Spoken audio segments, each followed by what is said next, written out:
Hello guys, welcome to another tutorial of Unreal Engine 4, and this one we're gonna focus on doing the view control to create things like things you see a lot in games like League of Legends or StarCraft 2, which you use mouse to scroll around the map.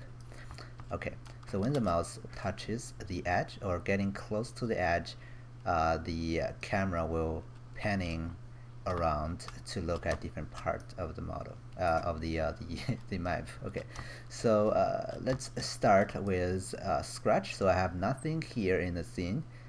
It's an empty project with no C++ class, only a game mode they created for you, or any content. So it's completely empty.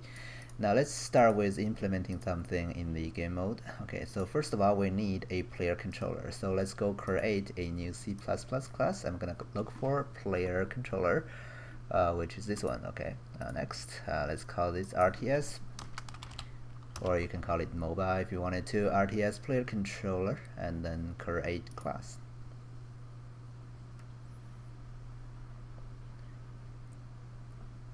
Okay, that's gonna create a player controller class we're going to use later on as the default player controller the game mode will be using.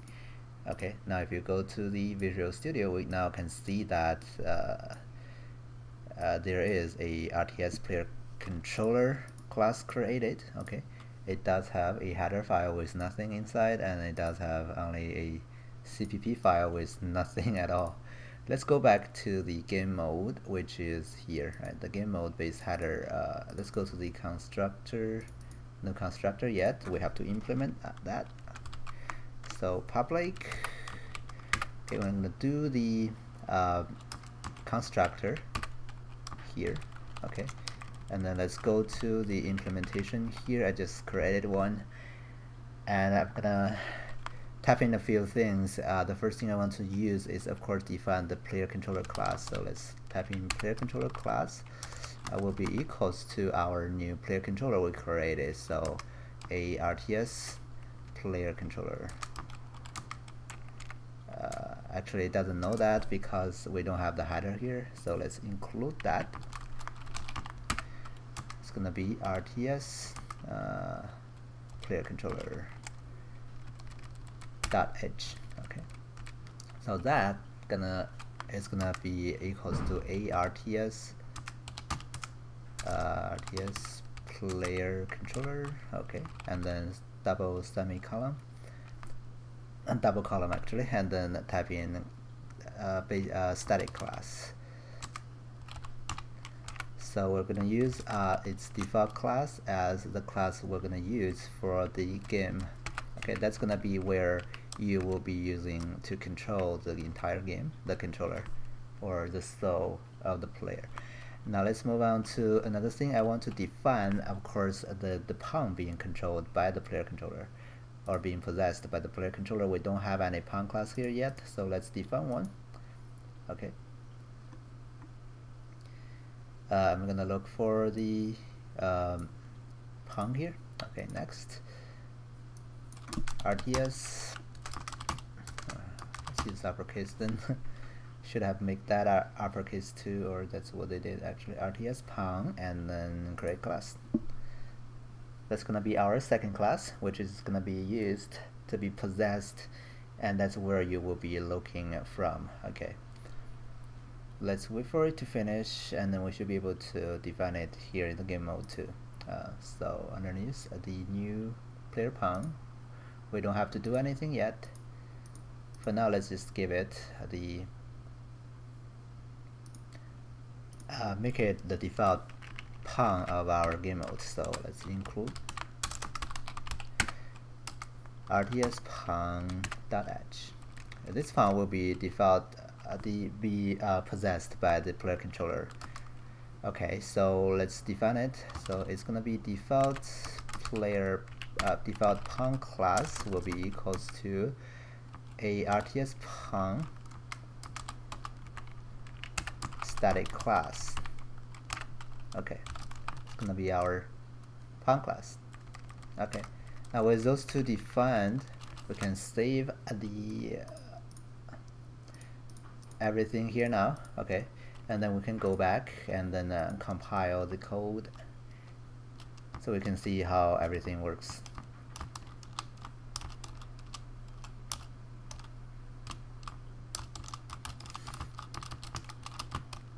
Surprisingly, this new version of Unreal Engine is compiling a little slower. Okay, but anyway, so let's play the game. You see now I'm doing this. Okay, so I'm navigating around using like a free fly through. Now the reason for that is because this RTS control game mode base is not being used. If you go to the setting blueprints, you see now our game mode is this one. Okay, so I don't want to use this one. I'm gonna go either change it there for this particular level, or I can go to edit project settings, and underneath the map modes I can define it here, so all the levels will default to my RTS game mode base. Okay, alright, now if I go play the game, you see now I'm stuck with this view. I cannot use WSAD to do anything, or I cannot look around. Okay, alright, so that's our basic class being created. Let's move on to the RTS Pong here.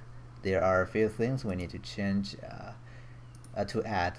The first thing we wanted to add is for some basic components. So let me type in U property because I want to be able to adjust them inside of the editor. So it's gonna be added anywhere blueprint read write. So it can change it, and I can give it a category. Will be equals to components. Okay, and then I'm gonna call this first component, or create the first component as a scene component. Okay, and it's gonna be a pointer, and then let's call this root comp. Okay, now it doesn't know what a scene component is here yet because it doesn't have the header file. So I can go look for where it is here. It's actually underneath if you look at the location here is underneath components, scene component. Okay, so here we can copy the name and go back to the RTS Pong headers, and we can include that header here. Okay, and make sure you change the slash to /. Okay, alright, now it knows what a scene component is. Okay, let's create another one, U property. The same thing, so I can probably copy the top one here. And just copy and paste another one. So this one, what I want it to be is not a scene component, but it's gonna be a spring arm component. Okay, again, it needs to know what that is. So I need to look for where the header for that is. It's gonna be actually in a different category called game frameworks, and then spring arm component. So I need to include that too. This is how Unreal Engine works now. So every if you want something to know the other thing, you have to include the header. Before, they have a master header that has everything in it, so they kind of know each other. But in this in new versions of Unreal Engine, you have to include those headers in order to use them. So that's the spring arm component. I'm gonna call it camera arm. Okay, and then the last one I'm gonna go for is, of course, a camera. So it's gonna be a U camera component, and it's gonna I'm gonna call it player eye, just to tell myself that that's the eye, or where the player will be looking from. So it doesn't know what that is, so we need to look for it. So it's underneath camera component. Okay, so let's copy the directory again and go back and include it. Just make sure that you don't include anything after the last dot generated .h1, because that one has to be at the very end for some reason. Okay, but anyway, now we have all the components declared here. So let's go actually underneath the constructor of our Pong here. Let's go actually create them. Okay, so root component will be create default subobject. Okay, it's gonna be a U scene component. Okay, and then the name will be, I just use the same name as the variable, so it's easier to recognize. And the next thing will be the spring arm component. We call it the camera arm. Okay, it's gonna be equals a default subobject to use spring arm component, and then the same name here, camera arm. Okay, and then eventually our camera. So player I will be equals to create default subobject. It's gonna be our U camera component. It's gonna be of this type, and then it's player I. Okay. Now to set up the hierarchy, we can first make the root component the real root component. So set root component.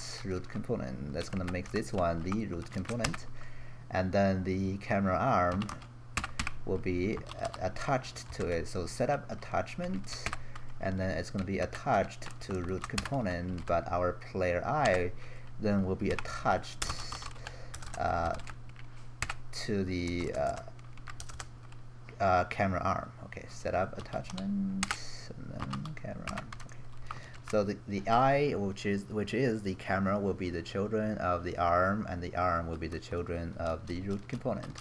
Let's save it, and then let's do a compile.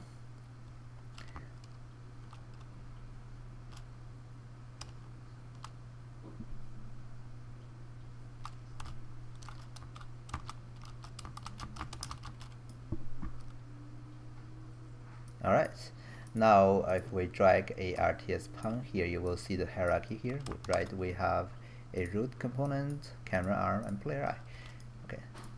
Of course, I don't need to be there now. I want to be able to actually manipulate it. So instead of doing that in C++ code here by changing their variable values, I'm gonna create a blueprint for it. So BP RTS pun. The same thing here, I'm gonna create BPs for every class I created here, including the default game mode. So BP, and then also the player controller,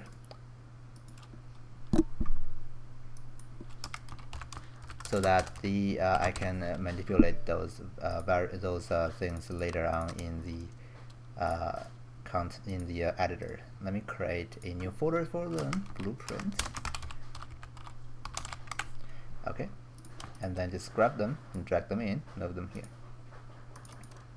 Alright, that's all I want to go over in this tutorial, and in the next one we're going to set up some of the settings of the player pun and then start coding the controls. Okay, so see you next time.